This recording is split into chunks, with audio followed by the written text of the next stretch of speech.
How we doing, everybody? It's Onorato Company. Chris Onorato, Ashley Miller. As we approach the All-Star break in Major League Baseball, we will go through our biggest spring training prediction regrets. I have many, but there's one I'm very proud of as well. So I'll try to balance it with one really good and probably a handful of not so good. Okay.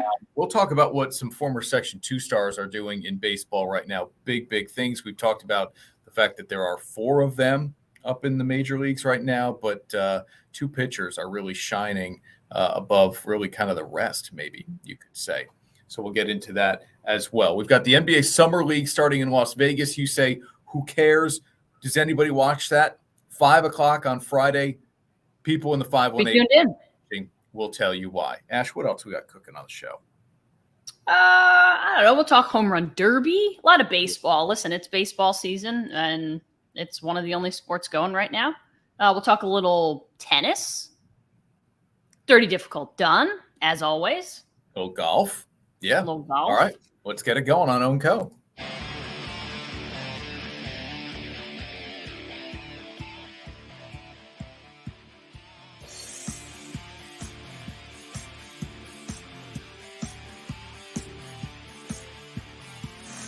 This is Onorato Company, sponsored by Alpenhaus. And we are only 1 week away as we do the show live on a Thursday morning across News Channel 13 social media. We are 1 week away from opening day at Saratoga Racecourse. I mean, I don't know if it's look, they've moved the meet up. So there's always the 4th of July week, and then here comes opening day. So I should be used to it by now because this is probably like year 4 or 5 that we've started on a Thursday. But still, it just feels like somehow it all kind of got lost, and we're going to be up in Saratoga for opening day before we even know it. Yeah. And as our guy Roger says, summer is over. It will fly once we hit July 13th. From here on out. It will be Labor Day before you know it. But we'll get into a little bit about Saratoga opening day as well here on the show as we really get things rolling here on Onorato Company. Hard to believe how quickly some of this stuff goes. Let's have some fun with this one just to start, okay? Before the Major League Baseball season, as we hit the All-Star break here, we made predictions, division winners, Cy Youngs, MVPs of the sort. Biggest regret I have a few. Sandy Alcantara, who's still a very good pitcher, is not going to win the Cy Young in the National League. And that's despite the Marlins' success. His record is well below 500. His ERA is above 4. It's just not going to happen. And he's still a very good pitcher. He's not going to defend his Cy Young title in the National League. I had the Cardinals winning the NL Central. They might trade one of their best players at the deadline in Paul Goldschmidt. So put a big red X next to that one. But the biggest regret might be picking the Padres to win the World Series. Now, long way to go.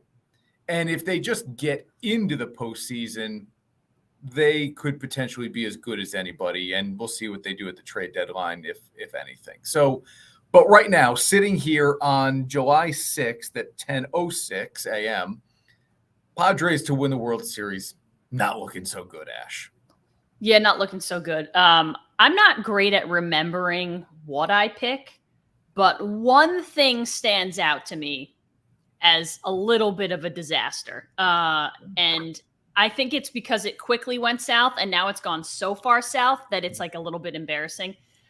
I went out on a limb and picked Alek Manoah to win the AL Cy Young. And guess what? He's not even pitching in the major leagues right now. He has been so bad that they were like, you got to go get right somewhere else. So he's down in the minors trying to figure it out. He's not going to win the AL Cy Young. And I didn't feel at the time you went out on a limb. He had a very good year. I just wanted to do something a little different. He wasn't the odds-on favorite to win it. I hate picking the guy who everyone thinks is going to win it, whoever that was at the time. So I reached a little deeper, and it didn't work.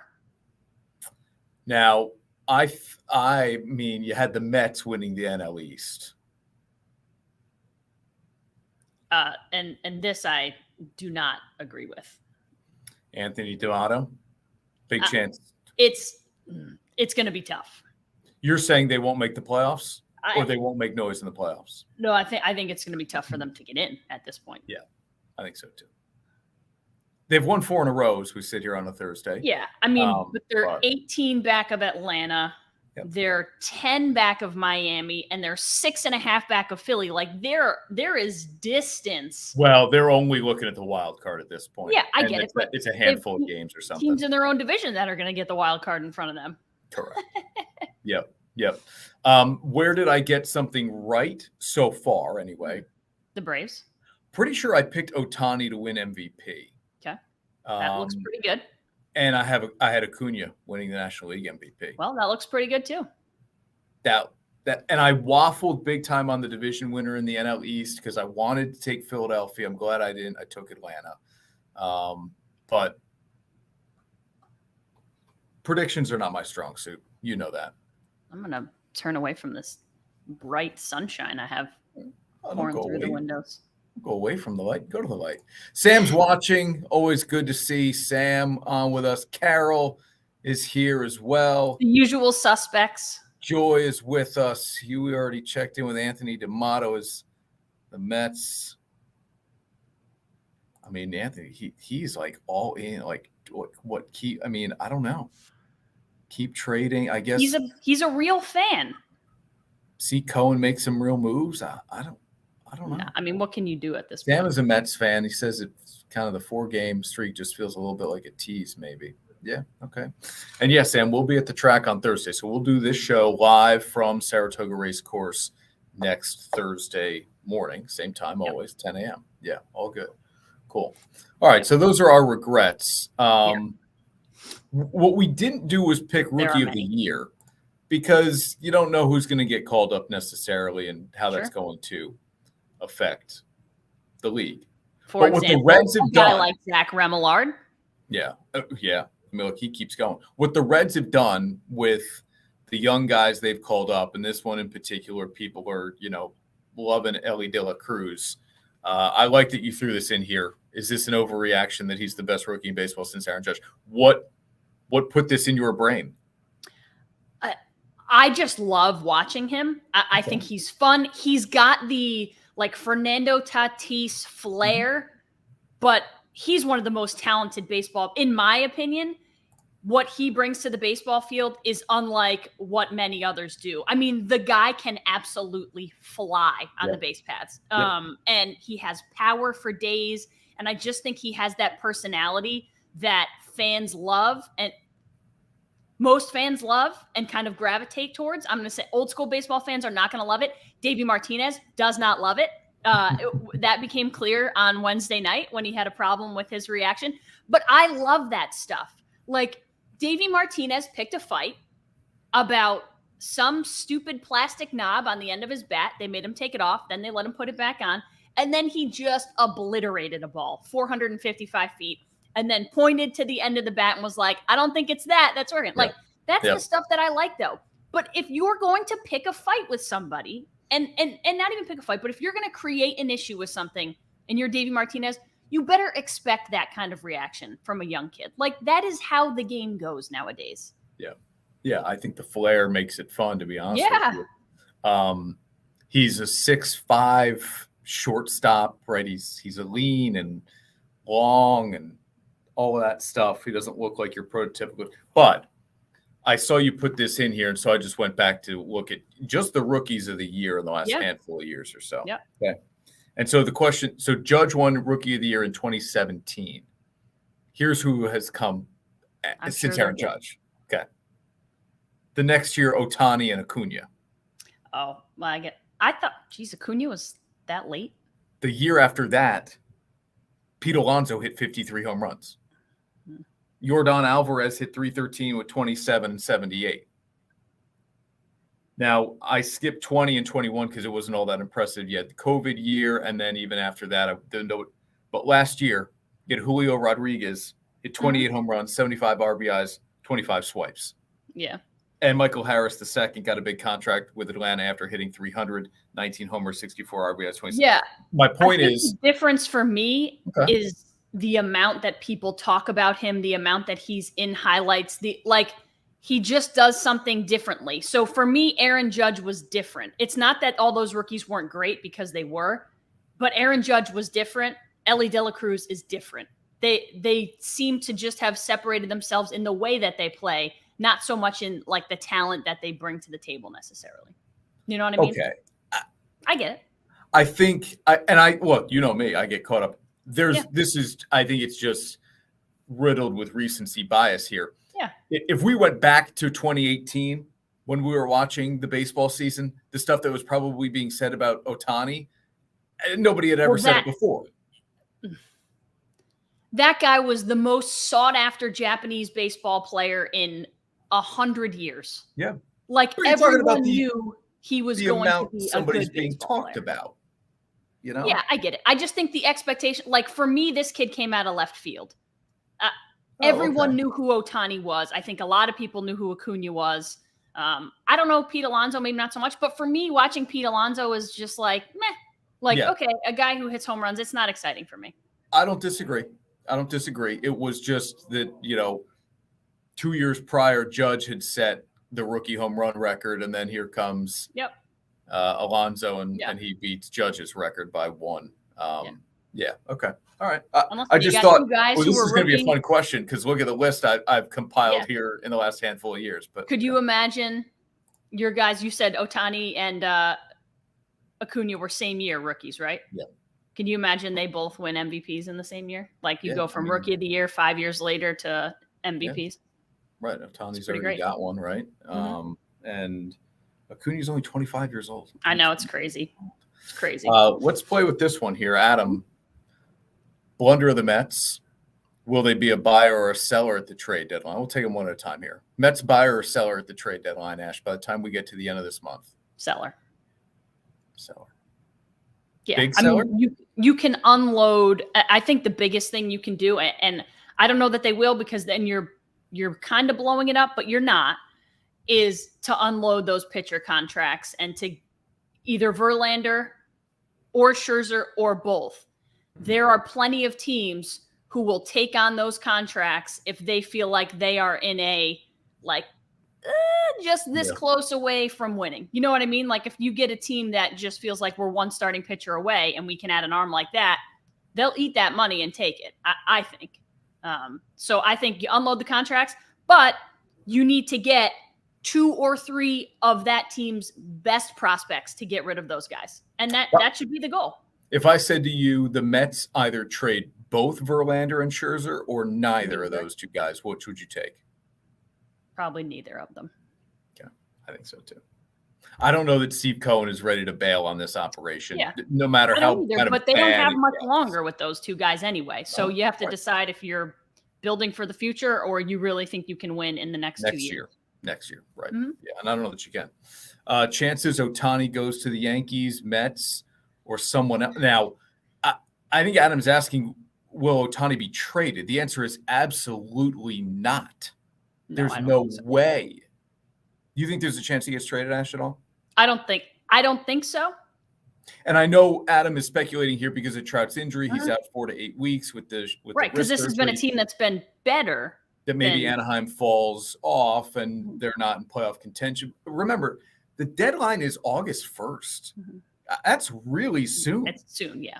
So Anaheim won't fall off enough where they would say, let's sell here. And you cannot trade the generational talent of Shohei Ohtani without putting in a real effort to try to re-sign it. Now, I don't think he's going to stay, but just from a psychological standpoint to your fan base, you can't trade the guy and make no effort to keep. You have to be able to look your fans in the eyes and say, we did everything we could to keep him. If anything, the Angels should be adding at the trade deadline to try to get into the playoffs and then roll the dice and see what happens. The Angels should be big buyers at the end of July. That's what I would expect. If you're trying to convince this guy to stay, you have got to add some pieces before the deadline. my opinion. Yeah, I think so too. And I just think if you're another team, you have to be 100% certain that that guy is going to re-sign with you if you're going to trade for him, because you're going to trade the farm to get 3 months of Shohei Ohtani or 2 months of Shohei Ohtani. And if he's not going to re-sign with you, then guess what? It isn't going to work. Yeah. Yeah, and I think if you're a Dodgers, Yankees, or Mets, you know you're going to be in contention for him as a free agent. Yeah. Why give up the prospects ahead of time? Just throw the money at him. Yep. I think he ends up with the Dodgers. Yeah, I think so too. But I think Steve Cohen is going to make it awfully difficult for him to say no. But do you really think you're going to a better situation in New York?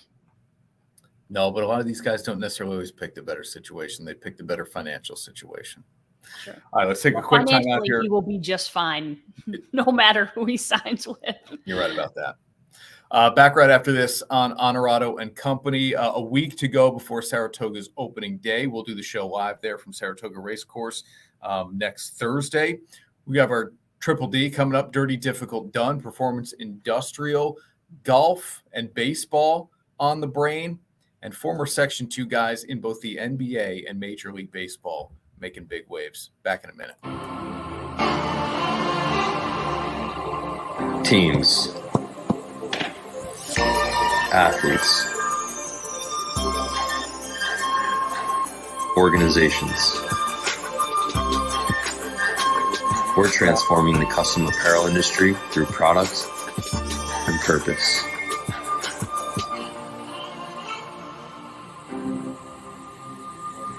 Claim your crown. Get ready for the thrill of a lifetime with Tracker fishing boats, available at Alpenhaus. Feel the rush as you reel in your trophy catch, supported by Tracker's unmatched stability. Prepare to conquer any challenge with cutting-edge tech at your fingertips and the freedom to explore without limits. Make waves this season and experience the ultimate fishing adventure with Tracker fishing boats at Alpenhaus. Your source for fun since 1964. And now back to Onorato and Company, sponsored by Alpenhaus. Shout out to all of our local business partners on the show, supporting us each and every single week here on Onorato and Company. I like this comment here. Like Rangers close. Is that a team that needs Justin Verlander or Max Scherzer? Are they that close? Listen, that was probably a prediction that I blew too. I don't think I had them anywhere near the top of any division. Maybe we pick the Astros. Or the Diamondbacks or the Pirates or any of the teams that have surprised us. Reds. But is that a team that is one brilliant starting pitcher away from, I think, yes, from making a run. I don't know that I see them winning a World Series, but I think that's a team that is loaded with talent. And certainly they could use a starting pitcher. Going to see one of their guys in the home run derby, right? Coming up on Monday night. Luis Garcia? Yeah, it feels like there are a lot of teams that are starting pitching starved. Yeah, and maybe they're the teams just that have a making lot it of work pitching and trying aren't winning. Like the Padres, you would say, they have a lot of pitching, not winning. Yeah. Braves' top two starters are injured. Yankees don't have deep starting pitching. The Dodgers' starting rotation is riddled with injuries. Yep. It's a weird. Mm-hmm. Tampa's guys are coming back healthy now. Glass now. I don't know. It's been a little bit of a weird season from the pitching side of things. Yeah, so, I think it's maybe been a Texas is that close. Like one guy maybe really makes a huge difference. Obviously, DeGrom's out for the year, but maybe one guy makes a big difference in Texas. Yeah, for me, I think it's been more about offense this year, and it's not. Listen, averages aren't up a ton, but there are enough guys who are hitting for average, hitting for power. I mean, the home run numbers are high. Yeah. So I think the focus has been outside of guys like Ohtani, the focus has been more on hitting than it has been pitching. Like your usual suspects haven't been great. Yeah. But I enjoy the ebbs and flows of baseball. It's one of my favorite things about the sport. Nobody slumps like baseball players. Nobody streaks like baseball players. Like it's so different than any other sport. You do not go into shooting slumps in the NBA or anything else. Like there's nothing like it in football. It's just so different. Yeah. Home run derby Monday night. Here are the matchups. Alonso and Rodriguez is the one everybody's going to talk about because of what happened last year. Mm-hmm. Vladimir Guerrero has shown he is as dangerous as anybody in this competition. But some fun names here. The matchups, I don't know who can, like whatever. Who's your pick to win? Probably Julio. I mean, you're going to get a guy in his home stadium that is it's just going to be, I think that'll be a lot of fun. And he was a blast to watch last year. I think whoever, Alonso or Julio for me, whoever comes out of that matchup. I'll take Vladdy. Who's not on the list? Who are we missing? Everybody. Aaron Judge, Mike Trout, number 1, number 2. Shohei Ohtani, number 3. And those are all guys who have injury issues. We saw Ohtani last year. It was fun. So, yeah, a lot of guys for me. Like, I want one of the Padres' big bats in there. I want one of the Braves' big bats in there. Like, we've got teams that have strong, powerful hitters. Rafael Devers, Yordan Alvarez. Like, give me some of those guys instead of some of the guys that we threw up, like Garcia. For me, is kind of And Betts is fun. I don't know how, but he's the most for me. Like, he's fun to watch. I don't really want to see him hit home runs. He's not a Betts big is the most intriguing guy to me just because of his size. Yeah, like will he have the stamina to go through this type of competition? And he's slight. He's smaller. Does he just tire more? I don't know. No. Does he tire more easily than some of these other guys? So he's kind of the one I'm really watching here. Say Arozarena might be my dark horse. Okay, cool. One more thing about All-Star Weekend here. No Shohei on the mound. It's the right thing. Left his last start with a blister. Not going to pitch on Tuesday. Pitch for an inning anyway. It's fun because he's Shohei Ohtani and he just makes everything more exciting. But I get it. Yeah, definitely the right call. Okay. So as we hit the All-Star break, here's your update on Zach Remillard, right? I mean, we have to do that. These Section 2 guys are unbelievable. Crazy. Still in the lineup now most nights, and I don't see how you take him out of the lineup hitting 366. I put the OPS in there because I think the major league average is somewhere in the low to mid 7s. Mm-hmm. I mean, he works walks. He works a lot of walks. Yeah, he's been terrific. And how about this guy? We haven't talked about him enough. We're working to get him on the show with the Philadelphia Phillies people. Hopefully that can happen. Jeff Hoffman, wanted a trade, got it. Here he is pitching well for the Phillies out of the bullpen. Yeah, and listen, the walk numbers are not good, but the strikeout numbers are unbelievable. So it's one of those things that if you're the Phils, you live with the walks because you've got the strikeouts. Like the 8 walks per 9 is not great, but the 28 Ks per 9, that's something that you can take. So he's been very good. Yeah, take that. School is out for summer. And so Owen and Ethan having a chance to watch, and we appreciate them checking in. We'll take we skew younger with them watching. Do we? Yeah, they bring our average age viewership down by a lot. Yeah, all right. NBA Summer League starts on Friday in Las Vegas. Can I interest you in that? I'll tell you why you should be watching at 5 o'clock on ESPNU. Back in 30. I don't care what kind of stories that's been told on you. That may be a lot of things in life you used to do. If you can't give true love to me, I'll understand. Just do the best you can. Michelob Ultra, 2.6 carbs and 95 calories.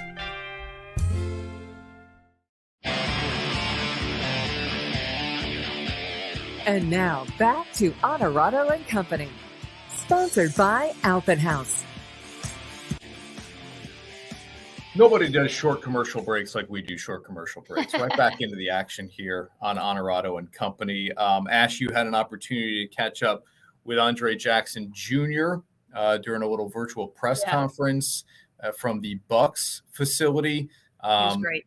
Yeah, here is part of that I wanted to play. I heard a couple of sound bites. I want to play some of that. I loved this answer from Andre about kind of what he believes is his strong suit to immediately get on the court in the NBA. Whenever I'm in DAGs, we kind of work out, at different times. Hang on a second. I was going to say, that's not the right one. Here we go. Okay. I pride myself on the defensive end of the floor, and that's definitely my specialty and my calling card in this game of basketball. So to be around guys like Giannis and Drew Holiday and Jay Crowder, and the list goes on, man, Grayson Allen, guys who've done it at the highest level, and just seeing their tendencies, the way that they go about it, and being in that practice environment with such great guys every day will allow me to get better and pick up little gems and little tools from great players and great defensive players. Don't you love that? He's already thinking about how much defense can I play, right? And you have to know when you've got Giannis and Middleton and Holiday, those are the guys who are going to be the primary scorers. How do I get on the court? You play defense, you rebound, you share the ball, you hustle, you do those things. And on Friday, this is the matchup we're going to get to start things in the NBA Summer League. So cool. From Vegas, Bucks, Nuggets. Couldn't have planned it any better. Does the NBA know? I don't think they care about us in the 518, but they've teed us right on up for some viewership in the NBA Summer League to kick it off on the 7th here. Yeah, pretty cool. I'm just intrigued. I think Pickett's game fits today's NBA, but I need to see it to believe it, that he can play at that slow pace and still be effective. And then I just want to see Andre athletically against some of the best athletes on the planet. What does that look like? How does he size up? That'll be fun. How about that contract that Pickett signed? Threw this note in here. 4 It's years, nice. $8 million. And the thing with the NBA that kind of makes it easy is, everybody's slotted. Mm-hmm. So you kind of know what you're going to get.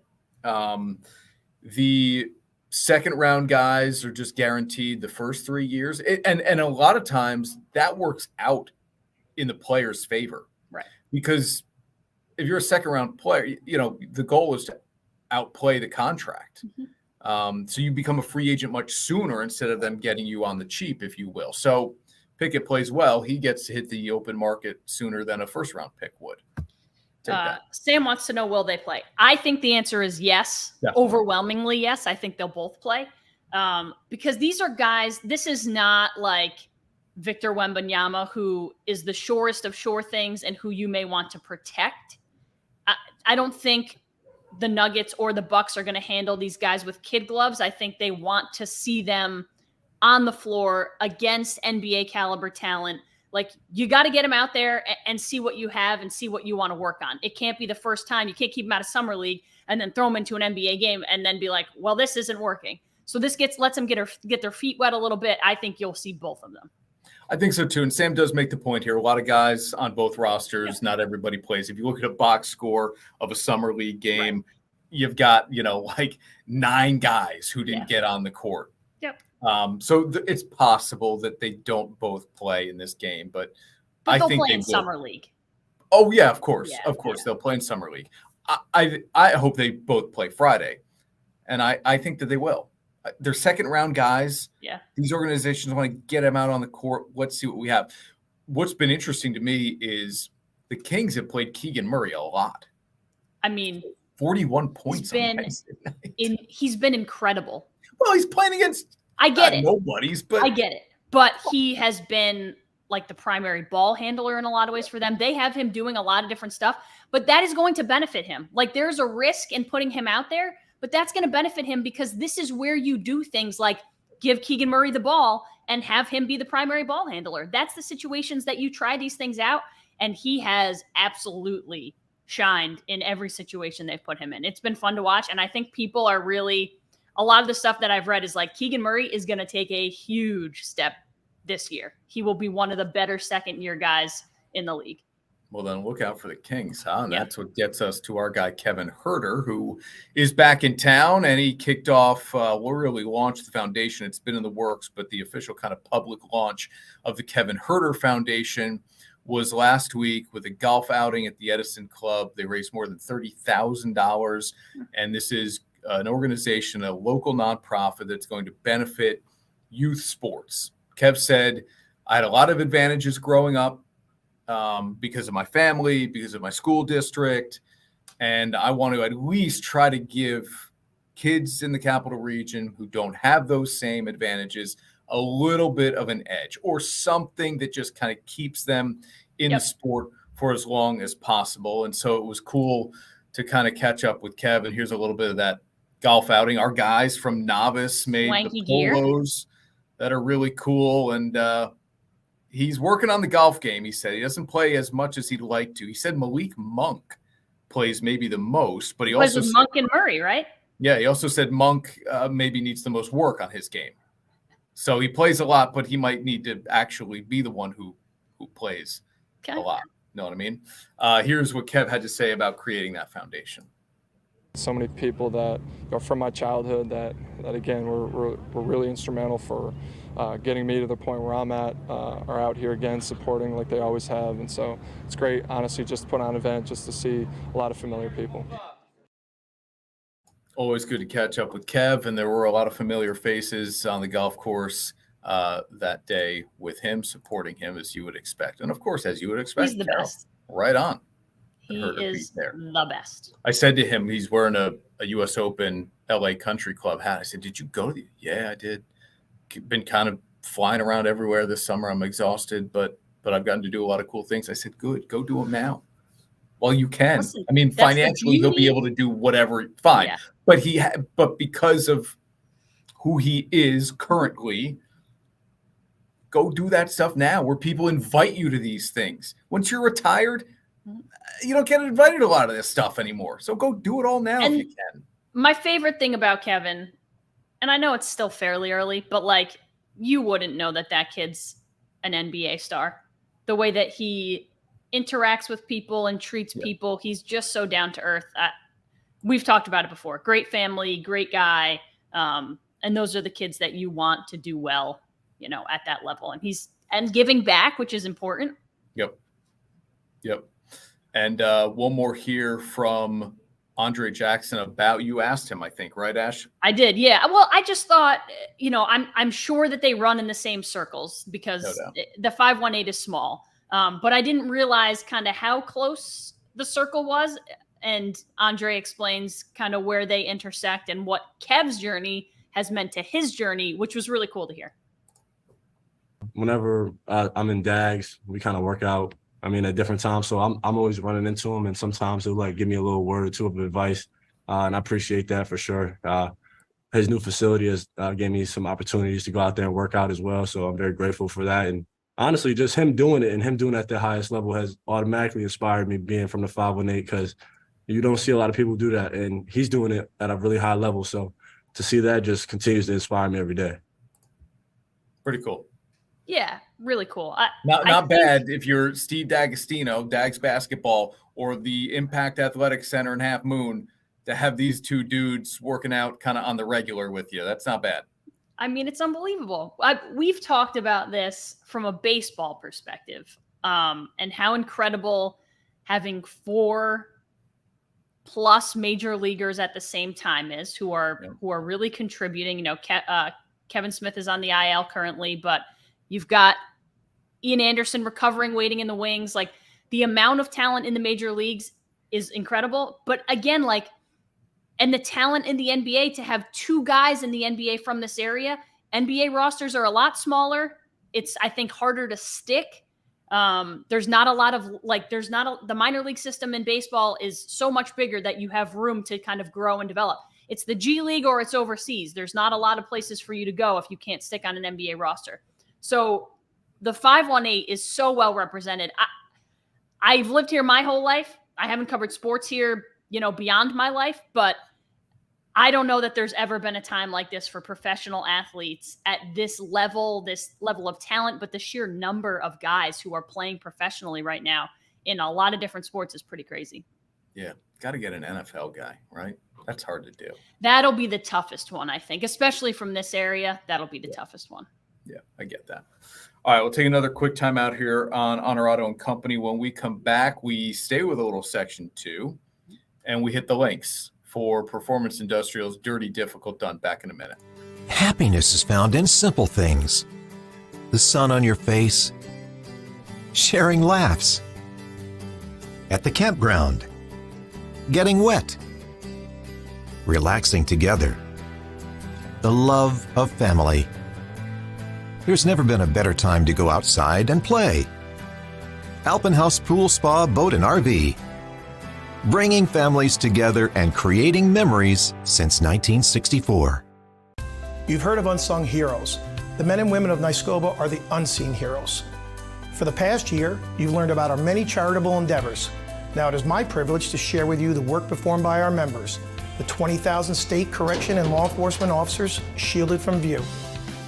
They work in difficult and dangerous conditions and are an extension of the police who protect our neighborhoods. Nyskoba honors New York's police and firefighters and salutes its own members who help deliver a peaceful night's sleep.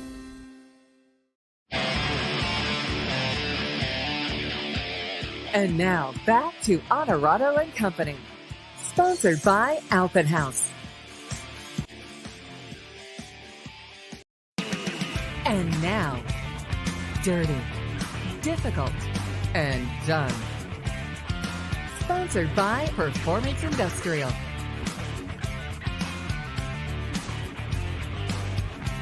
Bill Miller and his entire crew at Performance Industrial, where there's never a job that's too dirty or too difficult for them to get it done. Ash, where are you going? I am going back to Shaker. We've given Jeff Hoffman a little love. We've given Zach Remillard a little love from LaSalle. And this is another one of the guys that we've been talking about on top of Kevin Smith. And maybe this guy's been the best of all of them. It's a smaller sample size, but Tommy Kahnle, I don't know that dirty is accurate enough to describe what he has done since coming off the IL. Well, so I put in parentheses filthy because, Performance Industrial can take care of filthy too, but his stuff has been so filthy. And this is not overstating it, he's been one of the best relievers in baseball since returning from the IL. I mean, he has a 0 ERA. You can't do better than that. Yep. His strikeout numbers are great. His walk numbers are low. He's giving up the occasional hit, but no runs. I mean, the guy has been shut down. He's been the go-to guy in the Yankees bullpen. And he missed the first couple months of the season, and they've obviously been happy to have him back. And he's been better than before he left. And he doesn't, I'll throw the numbers up here. He doesn't throw 98 the way he did when he first came up. And so I'm always amazed at when guys know a changeup is coming and they're still out in front. He got a double play ball earlier in the week, and it was after he'd walked a guy. Changeup. Guy's still out in front, rolls over the thing, and it's a double play 4-6-3. And I'm thinking, like, he's throwing you a changeup. But he keeps it down in the zone. Yeah. And it has good dip at the end, action at the end of the pitch as well as it gets to the plate. So it's not that it's just a changeup. I mean, he has really kind of perfected this thing. And look, my favorite pitcher of all time, his out pitch was a changeup, Tom Glavine. And Ian Anderson had so much success with a changeup. You can be successful if you keep it down in the zone. And look, the movement on anything helps because you can know it's coming, but if a ball is moving, you have to predict where it's moving to, and that's hard to do. Yeah, pretty incredible what he's done. Been great. All right, here's my dirty difficult done. It's finally done. The drought is over.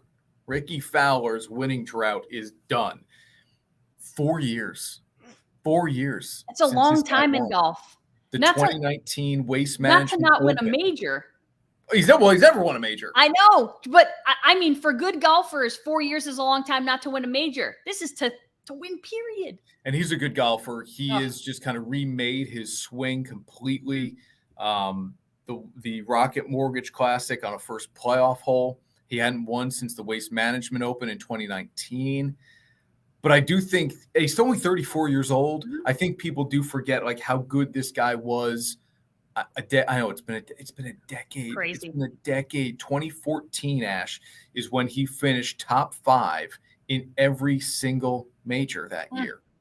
He then finished second at the Masters, I believe, the following year. I think he won the Players that year as well, maybe 16. So he had a 3-year stretch where this guy was in contention on Sunday in golf's biggest tournaments every single week, every single time out. So I know it's a long time ago in like normal people years.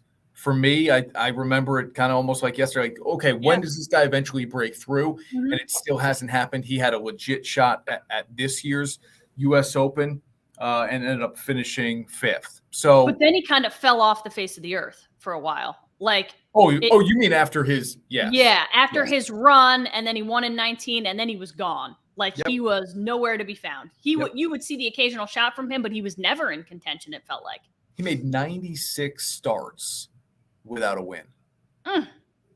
Like, this is the thing. At what point, and golf is different, it takes a special human mentally to be a golfer, because this is why not everyone wins. Most people, there are more people like Ricky Fowler than there are like Tiger Woods. You know what I mean? It takes a special human to be mentally strong enough to start 96 times, never win, and keep going out there. The money helps when you come in top 10 and you're getting money. I think you have to learn to take those as wins, despite not getting a trophy. You have to take, and I think that's how a lot of golfers now view it, even at the high school level. It's like, okay, when you're setting goals, hey, I want to finish top 10 or top 5. That, in a lot of ways, is checking off a box and achieving goals. You don't always have to win for it to be successful, but it's hard to get there for an athlete who probably, a lot of these guys, all they did was win in their high school career and their college careers, because they went to the best colleges in the country. So they won a lot, and then they go play against all these great guys. And it's different because you're not on a team sport where you have all this help. It's an individual thing, and it's just you and your caddy, and you're playing against 100 and plus of the other guys that are the greatest golfers on the planet. Yeah. Good for him. I'm happy for him. Me too. He's super likable. Weather weekend too, and he just was able to play through it. Yeah, you're right. Very likable guy. People on the tour love him, which a lot of times says a lot about who that person is. Yeah. Look at this. Hi, Dad. Why are we watching him win again? Yeah. He's probably watching with their new puppy. Oh, should have got a picture of that. Boomer. Boom, boom. Boomer's how old and what kind of dog? 11 weeks old, and he's a Jack Russell Terrier. My parents lost their dog a few months ago, and hasn't been the same since. They tried not to get one, but dog people are dog people. Listen, I'm a dog person because my parents are dog people. So they got the cutest little Jack Russell Terrier. He's great. We met him the other day. And his name is Boomer because my dad is a big Oklahoma fan. So Boomer Sooner. That's the idea behind it. What would a Damian Lillard to Miami or Philadelphia deal do in terms of swinging the power, the balance of power in the NBA? Anything? Would it matter at all? It's a Miami team that's just in the NBA Finals. Yeah. How big of a deal if Dame time was on South Beach? We'll talk about that coming up on Onorato and Company. And is number 24 a big deal if Djokovic gets it done at Wimbledon? Are people talking about it? Back in 30. At Marcella's Appliance Center, our commitment is to you, providing essential appliances that families depend on for cooking, refrigeration, cleaning, and sanitation, plus appliance repair. You can have peace of mind that Marcella's is here for you today and every day, like we have been since 1957, helping you make the right choice with trusted brands like Whirlpool, Maytag, KitchenAid, and many more. Shop Marcella's Appliance Center in-store, online, or by phone. We're here for you. And now back to Onorato and Company, sponsored by Alpenhaus. We'll be live at Saratoga Racecourse next Thursday, but then I'm at Alpenhaus the week after that. Incredible progress being made on the renovation in Amsterdam, and we'll be checking that out firsthand. We've got a show sandwiched in between those two. I'll be at Lanzie's on the Lake. That is going to be awesome. On Monday the 17th. Weather better be good. That's all I got to say. The weather better be good. We'll do the show there, and then we'll bring it back for you guys bring it back a little bit of that flavor on the 20th. So check us out on the 20th for a little bit of a look at Lanzie's. I've never been. I've lived here for a while. I've never heard a lot about it, but I've never been. Okay. Well, that'll be cool. I'm looking forward to checking out Lanzie's on the Lake. They do obviously huge business this time of year. Is that the Great Sacandaga Lake, or is it just the Sacandaga Lake? And is it Sacandaga or Sacandaga? Sacandaga. Ooh, you say Sacandaga. Okay. I don't know that for sure. That's how I say it. And I'm from here, so I like to think sometimes I know, but I would prefer to say it's Sacandaga, but I've heard in the newsroom Sacandaga. I think it would depend on where those people are from who are saying it. But some people are smarter than me. All right. Well, but I don't know which one it is. Either way, we'll be at Lanzie's, and then I'll figure out kind of the rest of it. Okay. How's that sound? That sounds great. All right, great. Damian Lillard is going to get traded. He's asked the Blazers for a trade. Curious timing because you allowed Portland to go through the draft. Yeah. And through free agency. Right.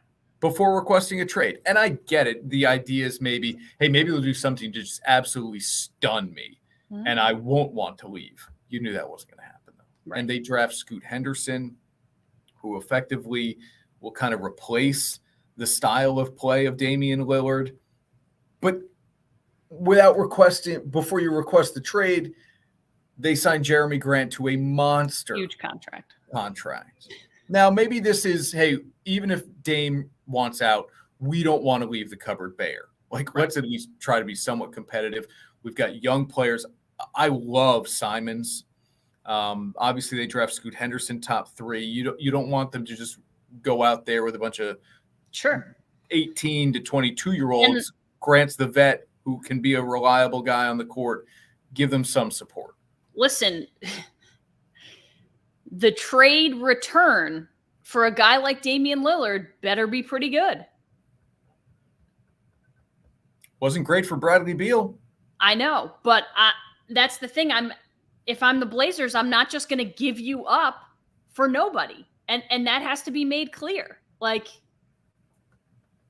I'm not going to give you, but I've thought about this. Who realistically is the Heat willing to part with that's going to be enough for the Blazers to give them Damian Lillard in return? Well, the person everybody reaches for immediately is Tyler Hero. But Hero is the same wing player as Portland's best 3 players now. If I take Lillard off and I put Henderson in, their 3 best players are wing scorers. So that's Tyler Hero. The fit isn't there. To me, for Lillard to get to Miami, especially, and Philadelphia too, for that matter, there has to be a third team involved. Yeah. It can't be a straight trade between 2 teams. There's just no way. So there you go. Great minds think alike. Yeah, has to. So because you need picks as well. I want talent that helps me on the court. Right. Probably not too much. I don't want to win this year if I'm Portland. So really, I wouldn't mind kicking the thing down the road. Not that you don't want to win this year. I don't want to. You don't. Why? Because winning for Portland would look like the 6th seed in the West, and that does you no good. Or you don't even want to be top 10, quite frankly, because I don't even want to be in the playoff. I don't want the play-in. I'm sorry. I don't even want to be in the play-in. I'm not in a position. If I'm the 9 seed, what a disaster. There's nothing worse in sports. We said this with the Firewolves ad nauseum. There's nothing worse in sports than being mediocre. You've either got to be at the top or at the absolute bottom, because I need to build this thing. So I want picks, and I don't want I don't want big salaries unless it's an expiring contract. So I need picks, and I need young guys who I think in 2 or 3 years are going to be really, really. That's their track. 3 years from now, Portland maybe has a shot. When you said I don't want to win now, I thought you're talking like NBA title contender. Like, I don't want to win. No. Let's not. But you're just saying realistically, be good. You don't want that team to be too good. Like. Yeah. No. So it's Sam said maybe 4 teams. Maybe that would make it interesting. But that's the way it would only work for Philly as well. The Harden thing is in flux. Right. Let's finally get to the question here. Does it swing the balance of power for you in the NBA, maybe just in the East? If he goes to his preferred destinations are Brooklyn and Miami. Philly is kind of back burner. If he goes to any of those 3 teams, does it make that team the best team in the East? I don't know. If I said to you, it's Lillard and Bam and Butler. Kevin Love re-signed in Miami. Yeah. For me, that kind of just gets them back to square one. And not that I'm going to compare Damian Lillard to some of the guys that the Heat have lost, but the Heat has lost players this offseason. On purpose. Yeah. I get it. But they've had guys go. I'm talking from a talent perspective. Maybe he just kind of brings them back to where they were or even. I know he's really good. But for me, I don't think it puts them that much ahead of where they were last year. Okay. So I mean, look, they got to the NBA Finals. Yeah, I think it moves the needle a little more for me for Philly, but that whole experiment would really depend. Anything involving James Harden for me is just kind of like, I don't know if it's going to work. So Harden's got to go. If Lillard comes in, Harden, they have to find a way to move Harden. Yeah. But I think that's a good, and maybe if Lillard's a better fit, maybe that just works. Maybe that just works in Philly. I would like to see him in Brooklyn. I'm not saying they're going to be a top 3 team in the East, but I'd love to see him in Brooklyn, because if I said to you, we're down 2, somebody go get me a bucket. Mm-hmm. Who is that on the Nets right now? It's not Cam. It's not Cam Johnson. He got a really nice contract, and he's a very good player. Mm-hmm. It is maybe Mikal Bridges. Yeah. Really good player, but I would love to see kind of the dominant scorer put on that team and see how then the Bridges and Johnsons flourish playing alongside Lillard. Lillard is a lot like Booker, and they played in Phoenix with Booker. Similar scoring styles, maybe that just frees Bridges and Johnson up to have really good success. I agree with this currently. But my thing is, who has Lillard really played with? Lillard has been forced to be the guy. The Blazers have needed him to go out and get 50 or 60 points in order for that team to win. Mm-hmm. He's never really had to play with another superstar. Like Nurkic is not a superstar. You know what I mean? Like, so for me, McCollum's the best guy he's played with. For me, it's an interesting place to drop him onto a team with, I mean, either Philly or Miami, where you're going to have 2 or 3 superstars, or stars, at least we would call them. Brooklyn would be a little bit more of a similar fit to what he is dealing with in Portland. He would get dropped. He would be the star on a team of like pretty good players. Yeah.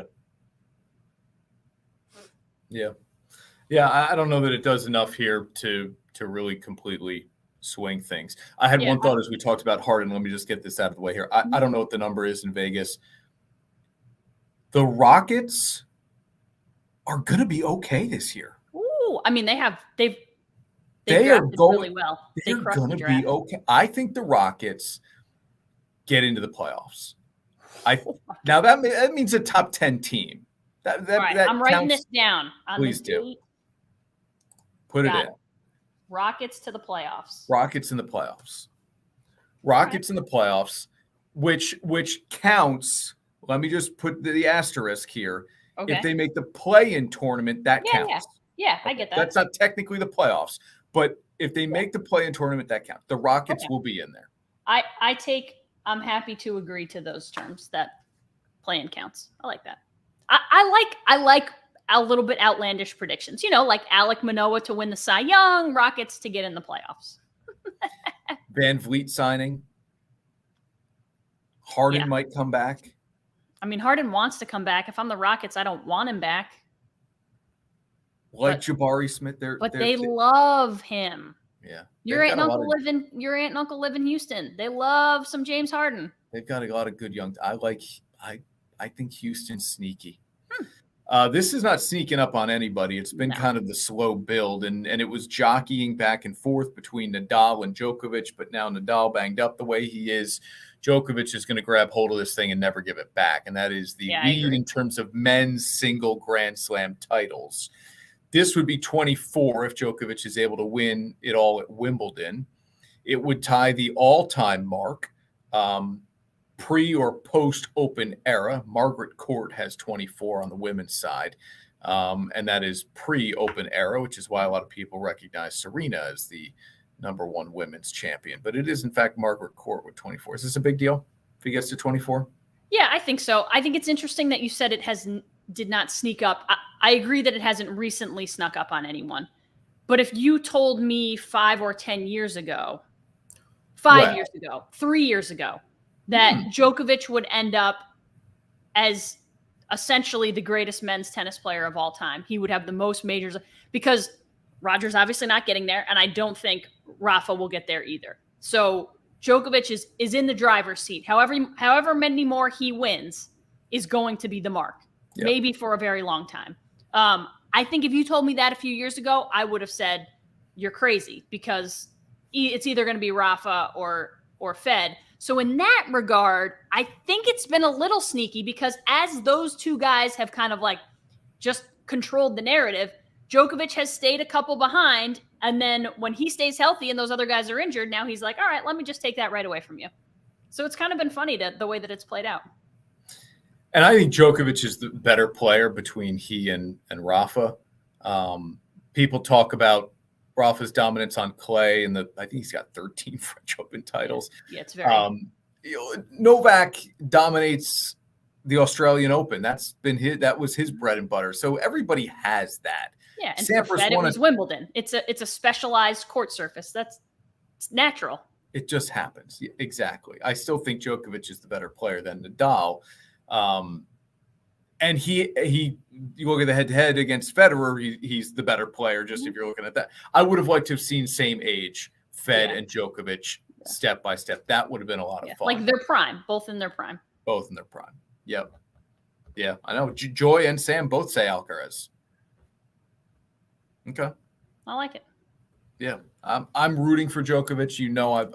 I've kind of always been I know. Fed's my guy, so I have trouble rooting for Djokovic. But it's already gone and past him. I know, but I don't want him to like run too far away. I don't know. Away is away. Doesn't matter how far. I know. Well, it does matter how far. If he ends up 7, 8, 9 majors ahead of him, you've created significant distance between yourself and the second and third best players. Yeah, and I get the feeling he might just do that and then some. All right, thanks for watching, everybody. Enjoy. See you at the track, y'all. Major League Baseball's All-Star break, yes, and we are live from Saratoga next week.